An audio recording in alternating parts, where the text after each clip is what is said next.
going to show you how to do a truss analysis using the method of section. Um, Compared to the method of joints that we saw previously, this method, in my opinion, is a little bit faster because you don't have to go from joint to joint.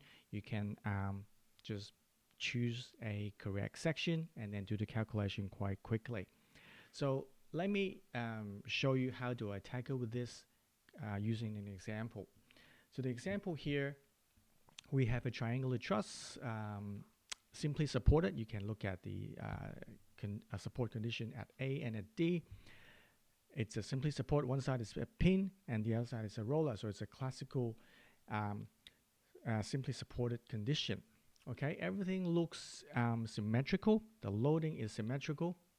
Okay, so the question is, look for the member force in EF, DF, and BC. Okay, so now I'm going to redraw this diagram.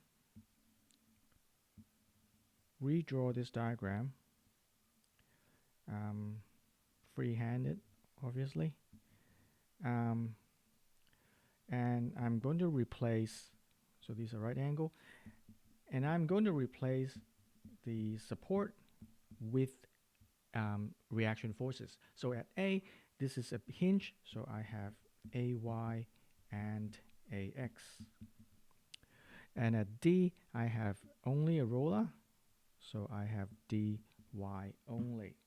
Okay, just to clean up that little bit. Okay, so everything is symmetrical, 2 meters, 2 meters, 2 meters, and the angle here is 30 degrees, 30 degrees, and with simple geometry, you see the third angle here is 180 minus 60, so that gives you 120 degrees, but we don't need that. Okay, the height of the truss is not given, but we can actually quickly solve it quite quickly.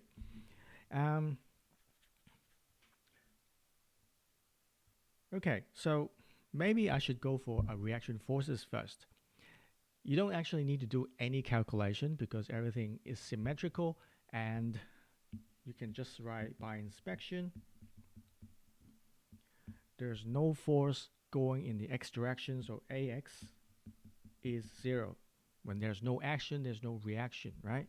And AY and DY, they are, holding up the 300 Newton. So AY is equal to DY, and they are equal to 300 Newton. Okay, so that's by inspection. And of course, you can do summation f at x, f at y, and summation moment at A. You don't have to. We just say it. Okay, so now we need to solve some geometry issue. So let's find the height.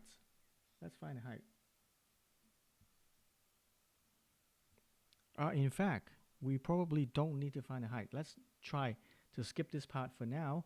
And the question asked you to find EF, CF, and BC. So this is actually a classical question in method of section, because you can just cut this section, you will find all the answers. Okay, there's one angle that is not found yet. Okay, so if this is a right angle, 30 degrees, that will be a 60 degrees. Agree? And because of symmetry, this is also a 60 degree. Since symmetry.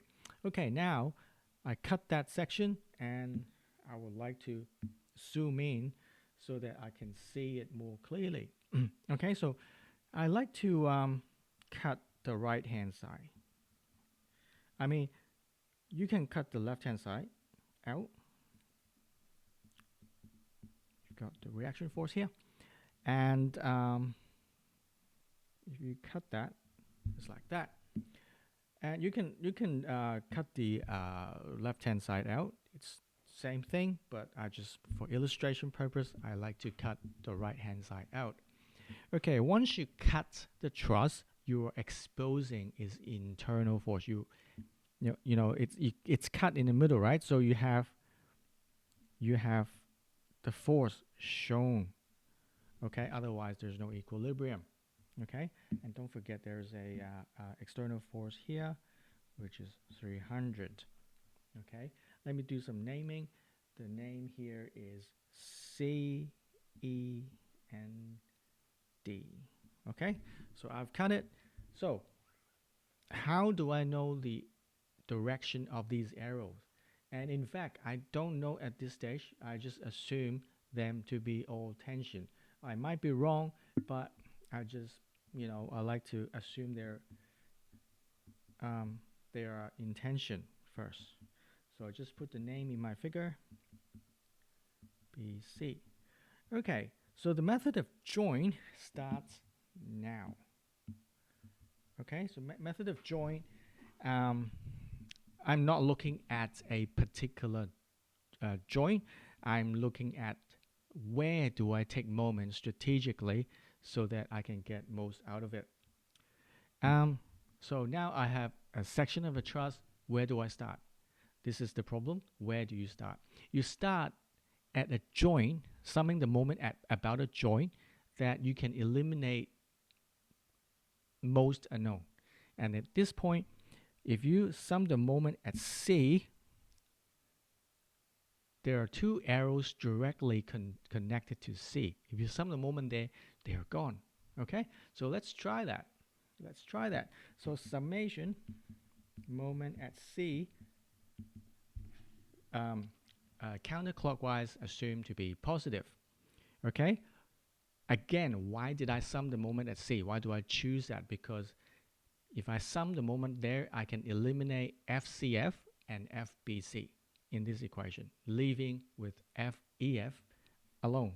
Okay, summation equals 0. So FEF, perpendicular distance. So FEF,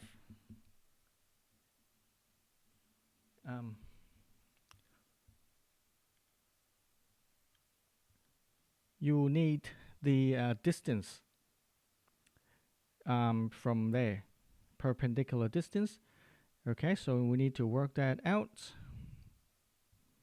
So this distance, I need to work that out distance first.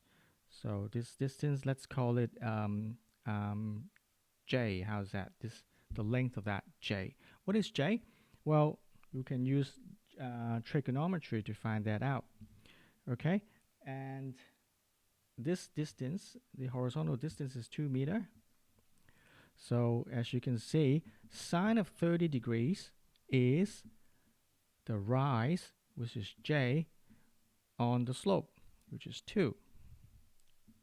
Okay, so J equals to 2 times sine of 30. Sine of 30, if you recall that, that's 0.5.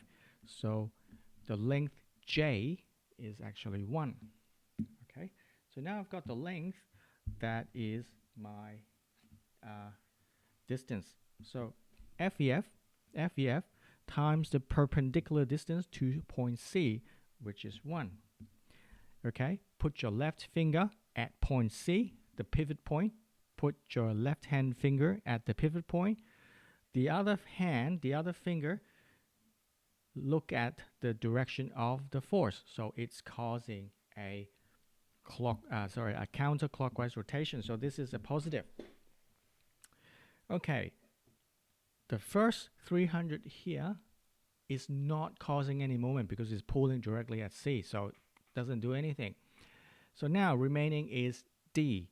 D, you have a 300 reaction there, and the perpendicular distance is 2, and it's causing a clockwise motion as well.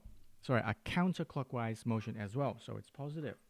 So that's all, causing moment at point C. So set it to 0, and so you can solve that direction, FEF, immediately. Okay, so I have a negative answer here. That means my FEF, the arrow that I assumed previously, was the opposite. So it's actually coming down. It's actually compression. All right, I've got one unknown done. I will go for the next. Okay. Well,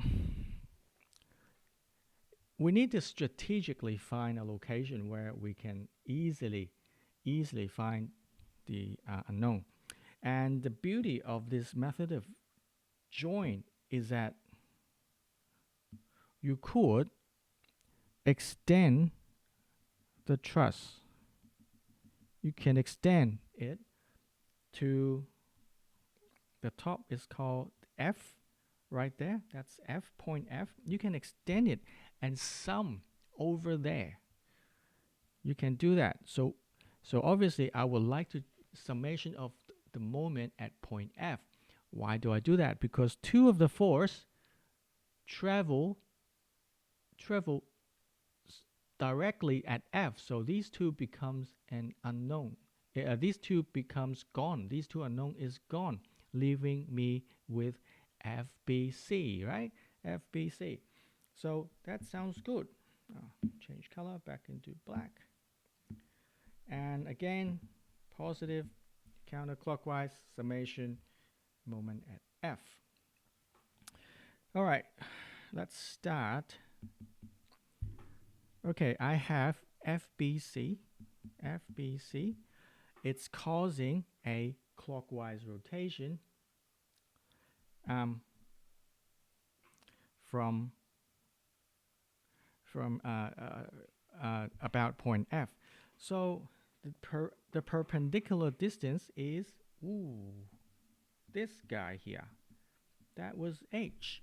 And I previously tried to avoid that, but apparently I have to find what H is. All right, I can do that quite easily. So if you consider going backward a little bit, if you consider the height here is called H, and midpoint here to the edge was 3 meters. So I can take tangent of 30 degrees. I'm considering this angle here. 30, tangent 30 is the rise, which is H, divided by the run. Okay, so H is 3 times tangent 30. Chuck that into your calculator. That will give you 1.732 meter. Okay, so I'll need to use this number because 1.732 is my distance, my perpendicular distance of FBC. So now I use that number, 1.732. All right, let's move on. The other two are known because they're pointing directly at F. They're not doing any moment. So the 300 and the 300 will cause a moment. Okay, now the applied force 300 first. This guy is 3 meters away, right? So, no, sorry, this is 1 meter away. The first 300 is 1 meter away. So from the midpoint here to this is 1 meter, and this is 2 meter. Excuse me for the scale that I've in my sketch. So the first 300, the red one, pulling down, and it's causing a negative rotation. Distance is 1. Now the last one on the far right at D, I have another 300 and the moment arm of 3. Moment arm means that the perpendicular distance to the point of rotation. So that is 3 meters, and it's causing using your left hand and right hand, is causing a counterclockwise motion. So this is a positive. So that will be 0. And you can see now you have only one unknown, and you can easily solve this equation, and you get 346.4 Newton. Okay, one gone, another one gone. We have found 2 forces, but we need to find the third one, FCF, in the middle, right? So we have found the top and the bottom unknown, and we need to find FCF. And to do that, I would recommend inspect your sectioned truss. Okay, and what's the best way to go? Okay, and you can do summation f at x, and you can do summation f at y as well. Okay, so we just look at the section, like the cut truss, and do a summation f at y. Okay, so I go summation f at y and positive equals to 0. And what do you get? FCF, FCF, take the vertical component of it. So sine of 60 degrees. This is 60 degrees, right? So I need to take the vertical component, the vertical component of it. So I take the sine of 60, and FEF, I also take the vertical component of it. So FCF, sine of 30. Based on the assumption, the arrow that I have going up, so I have to add.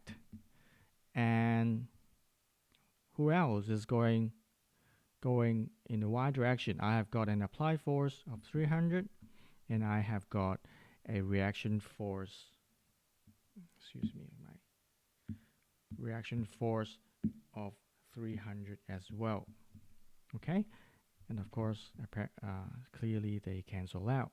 So all the forces going in the y direction equal to 0. Okay, one of the unknown here, F.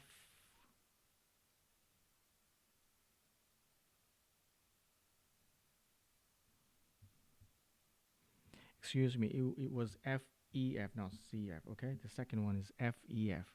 Was actually found previously, which is negative 600. So again, CF, I just rewrite it for clarity, minus 600 sine of 30 equals 0.